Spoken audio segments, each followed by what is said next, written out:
नहीं छोड़ता है। अगर मान के चलिए आपके कुछ ऐसे बाड़ी है जहां बस आप पौधा लेना चाहते हैं 10-15 दिन में, तो उस सिचुएशन में आपको पेराक्वाइट यूज करना, ना कि ग्लाइफोसाइड में भी यूज करेंगे या किसी फसल में भी यूज करेंगे, उसको भी खत्म कर देगा ये। इसलिए इसको अंधा घास नाशक बोलते हैं। ये भेदभाव नहीं।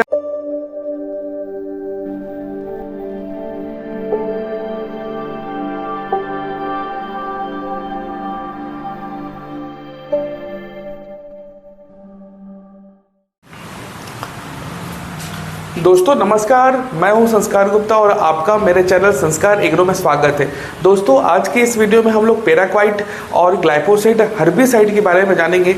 दोनों दोस्तों जो अनवांटेड क्रॉप होते हैं उसको मारने में यूज़ करते हैं और अक्सर इसको हम लोग जो हिंदी भाषा में बाड़ी वाले घास को मारने के लिए इसको यूज़ करते हैं। ये दोनों अगर बात करूँ दोस्तों तो दोनों अंधा घास नाशक है, यानी कि किसी भी हम घास में देते हैं तो ये पूरी तरह से उसका सफाया कर देगा, चाहे वो घास हो या मेन क्रॉप हो। मेन क्रॉप यानी कि कोई अगर मान के चलिए धान में भी यूज करेंगे या किसी फसल में भी यूज करेंगे, उसको भी खत्म कर देगा ये। इसलिए इसको अंधा घास नाशक बोलते हैं। ये भेदभाव नहीं करते, ये सबको एक साथ सफाया कर देता है।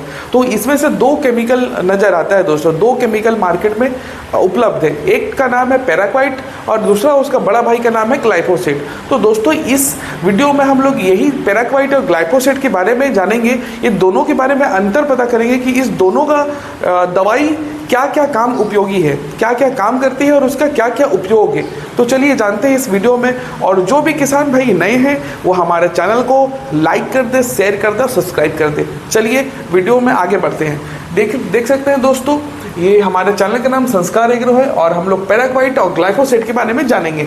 दोस्तों देख सकते हैं कि ये पेराक्वाइट है, इसमें ये मैंने इंसेक्टिसाइड जो केमिकल है, इंसेक्टिसाइड ब्रांड का, ट्रैक्टर ब्रांड नाम से भी जानते हैं, उसका मैंने चित्र लिया है, फोटो लिया है बॉटल का।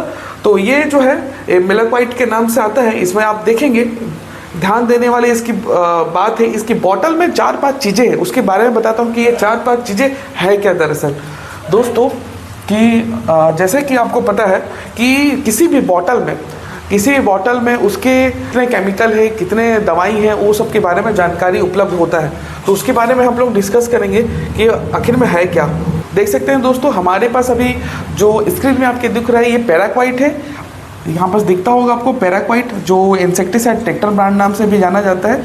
ये दोस्तों पेराक्वाइट डाइक्लोराइड जो लिखा हुआ है 24% SL, ठीक है। यहाँ पर आपको ग्लाइफोसेट है, जो इसका जो व्यापारिक नाम है ये राउंड अप नाम से आता है। देख सकते हैं ये राउंड अप नाम से है।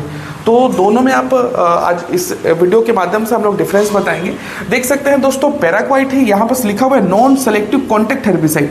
यहाँ पर आपको दिखेगा नॉन सेलेक्टिव कॉन्टैक्ट हेर्बिसाइड। इसका मतलब क्या है कि वही मैंने बताया कि अंधा घास नाशक, यानी कि ये सेलेक्टिव नहीं है, किसी भी स्पेसिफिक किसी पौधे को नहीं मारेगा, ये सभी पौधे को समान रूप से ये खत्म कर देगा। और ये कॉन्टैक्ट मतलब जिस भी भाग पे पड़ेगा उसी भाग को खत्म करेगा।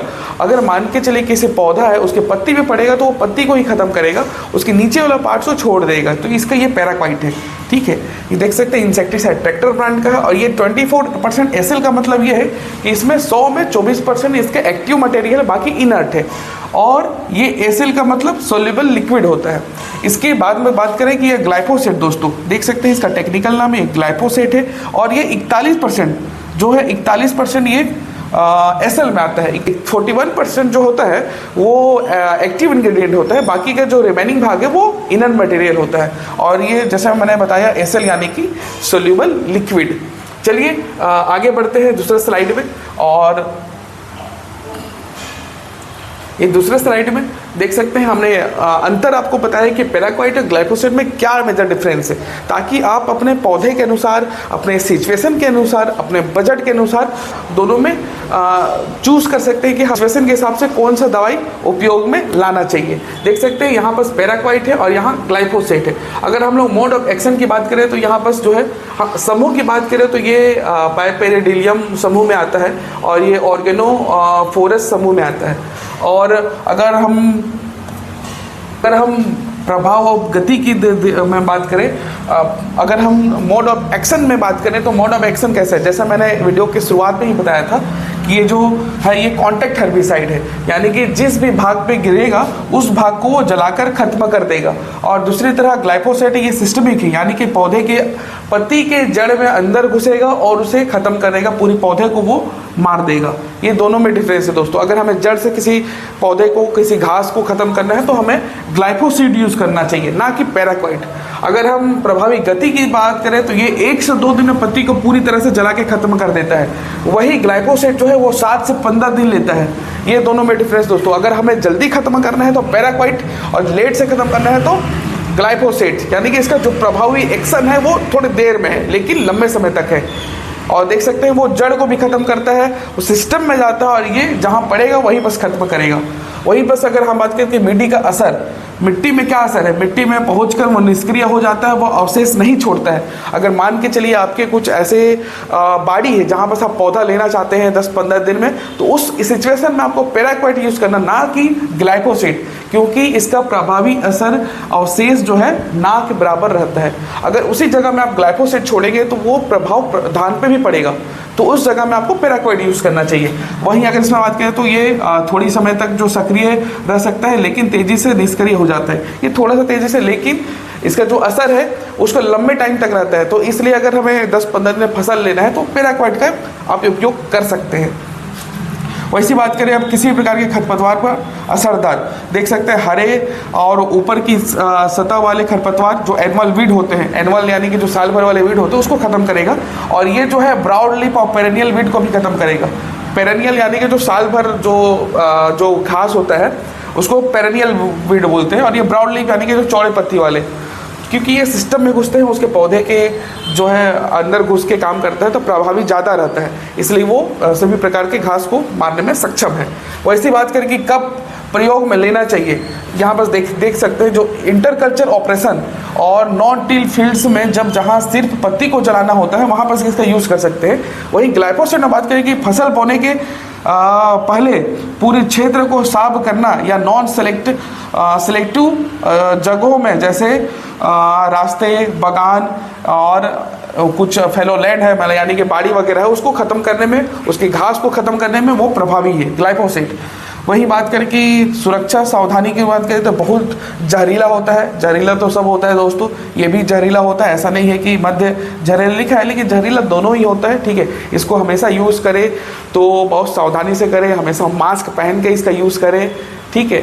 और बच्चे से सावधान रखें, बच्चे को इस दवाई से दूर रखें, ठीक है। यहाँ ब्रांड नेम की बात करें तो बहुत सारी जो ग्रामोक्सिन नाम से आता है, पेराजोन नाम से आता है, और इसको अगर बात करें ग्लाइफोसेट में तो राउंडअप नाम से आता है, ग्लाइमेक्स नाम से आता है। तो ये दोनों मेजर डिफरेंस था। और ये बता दो दोस्तों कि जो ग्लाइफोसेट है ये 41% एसएल में था, वही 71% एक पाउडर फॉर्म में भी आता है, थोड़ा सा पाउडर फॉर्म में आता है, उसको भी आप यूज़ कर सकते हैं, जहाँ पर आप छिड़क नहीं सकते हैं, क्योंकि इसको आप जो 15 लीटर का नेपचेक स्प्रेयर होता है 15 से 20 लीटर का, उसमें इसमें वो डाल के यूज़ करना पड़ता है। तो अगर आपके पास वो नहीं है और तो उसकी जगह में आप जिसका जो पाउडर फॉर्म है 71% वाला उसका यूज़ कर सकते हैं, जिसको आप धान में या किसी भी बाड़ी में छींट सकते हैं ना, तो उसमें आपका घास ख़त्म हो जाएगा। तो दोस्तों ये मेजर अंतर था। और तो अगर आपको फसल के बीच या तुरंत खरपतवार को जलाना है तो पैराक्वाइट, और वहीं पूरी तरह से जलाना है तो जो है जड़ सहित अगर खत्म करना है किसी भी पौधे को तो ग्लाइफोसेट ज़्यादा प्रभावी हो। तो अगर दोस्तों आपको ये वीडियो पसंद आया होगा तो दूसरे किसान भाइयों के साथ भी साझा कर सकते हैं, और आप सजेस्ट कर सकते हैं कि हमें एग्रीकल्चर के किस टॉपिक में आपको हमें वीडियो बनाना है, तो आप नीचे कमेंट कर सकते हैं दोस्तों। किसी और एक नेक्स्ट वीडियो में मिलेंगे, तब तक के लिए बाय, धन्यवाद।